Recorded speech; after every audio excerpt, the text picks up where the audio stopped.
Hi అండి, అందరికీ నమస్తే. నేను మీ పొల్లూరు అమ్మాయి. ఈరోజు మీ ముందుకి పోహా రెసిపీతో వచ్చానండి. ఈ రెసిపీ అనేది చాలా ఈజీగా చేసుకోవచ్చు.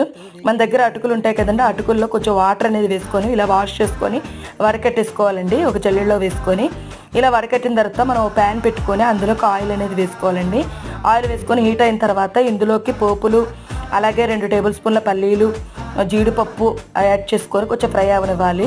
ఇలా ఫ్రై అయిన తర్వాత ఇందులోకి పచ్చిమిర్చి అనేది కూడా యాడ్ చేసుకోవాలండి. పచ్చిమిర్చి, ఎండుమిర్చి కూడా యాడ్ చేసుకున్న తర్వాత ఒక 3-4 కరివేపాకు రెబ్బలను కూడా వేసుకొని కొంచెం చిటికెడ పసుపు వేసుకొని మొత్తం అంతా కూడా కలుపుకోవాలి.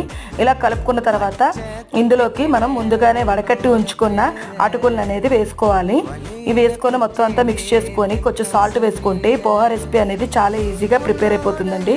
చాలా టేస్ట్గా ఉంటుంది. ఒకసారి ట్రై చేసి చూడండి. ఇలాంటి మరిన్ని వీడియోస్ కోసం నా ఛానల్ని లైక్ చేయండి, షేర్ చేయండి, సబ్స్క్రైబ్ చేసుకోండి.